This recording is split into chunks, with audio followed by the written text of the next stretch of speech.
Nightcrawler, rated R. Steady hands, steady hands. If you have not seen this movie, then you probably have no idea what the fuck I'm talking about. But welcome to Time About the Movies, everybody. It's Halloween, so that's why I've got the Jason shirt on. Even though Jason is not in any movie this weekend. But it is Halloween weekend, October 31st, 2014. And we have two movies to look at here. One is not a horror movie, but it's definitely the better of the two films that we're going to take a look at here. And that is Nightcrawler. In it, Jake Gyllenhaal stars as an unhinged stringer an unhinged stringer who seeks out violent and morbid events late at night in Los Angeles so he can film them and sell the exclusive footage to a local television news station.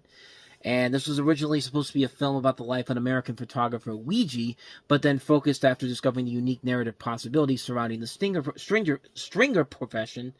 I cannot say these words for some reason. The stringer profession. He wrote that the protagonist is an anti-hero, which he pretty much is in this movie, based on the ideas of unemployment and capitalism. So basically, if you've ever seen one of those YouTube videos out there where you have people who are talking about their First Amendment rights and all that, that's pretty much what Jake Gyllenhaal is in this movie. But in here, he's doing it for the reasons to essentially try to, make money and all that type of stuff. And it leads into a very, very good movie. A really intriguing film. A really interesting character study with Jake Gyllenhaal's character. It's good to see Rene Russo back on the big screen. You got Riz Ahmed in here. One of Bill Paxton's last movies before he passed away. I mean, overall, yeah, it's a really, really good movie that creates a lot of good tension-filled moments. You get really caught up in the whole situation that Gyllenhaal finds himself in. And it just is such a well-made, well-put-together film, and it did very well enough to essentially go on to become a very highly nominated film. It got nominated for several Golden Globes. It was nominated for Best Original Screenplay at the Oscars, and it was a really, really damn good movie. Easily one of the year's best films. Yeah, coming up to a very good October overall with this movie in particular. Nightcrawler really is something that has to be seen to be believed. It's a very good film. Can't recommend it enough. So let's go ahead and let's get to the black sheep of the weekend, and that is a movie where you have the return of the directors of the Blair Witch Project as they go ahead and take the idea of going back into the woods again, but this time the threat is not the Blair Witch, it's Bigfoot, it's Sasquatch, it exists. No. Okay, before we move any further, can we please go back and look at that cabin again? Yeah. Seriously. Trust me, guys, it looks a lot better in the daylight.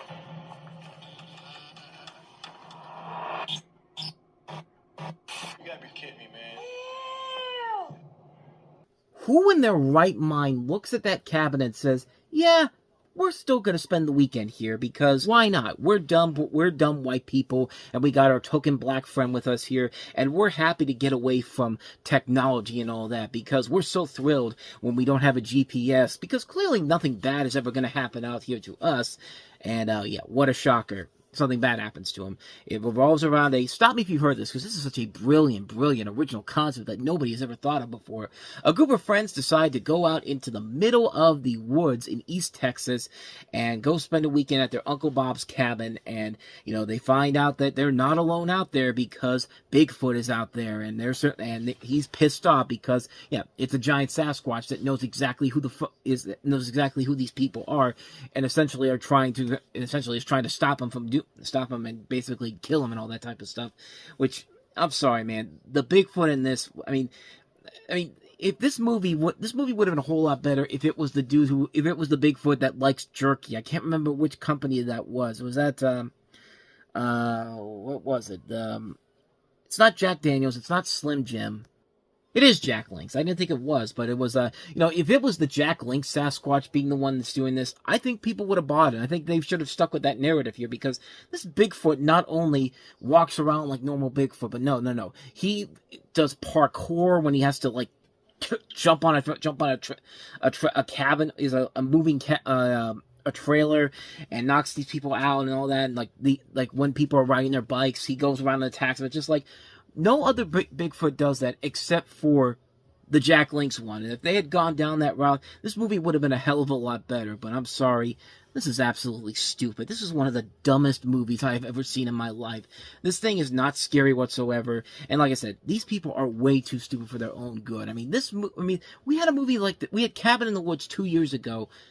basically trying to end this whole thing. It was basically kind of like the Walk Hard, what happened with the Walk Hard method, where it was supposed to be the end of movies like a bland generic biopics, but no, they kept going on, and Cabin in the Woods was supposed to end these type of horror movies, but no, they're going to keep going with it because, hey, it's so cheap to produce, and hey, Paranormal Activity is the new norm too, and I'm the guy that directed the Blair Witch Project. I haven't done shit since then. I need to do this to get back into the mainstream again, and yeah, it didn't work out, because yeah, this thing bombed pretty hard.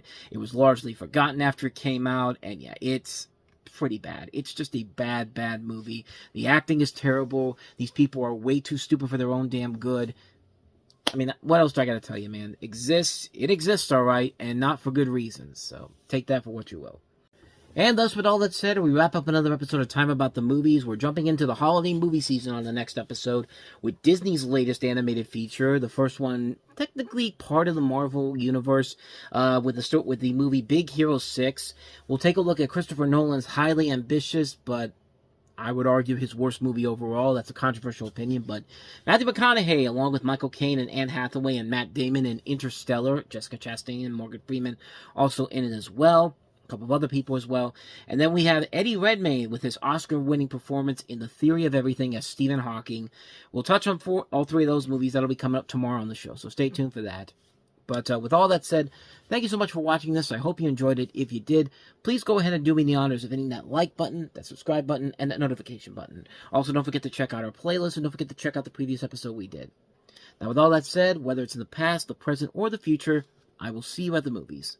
Take care.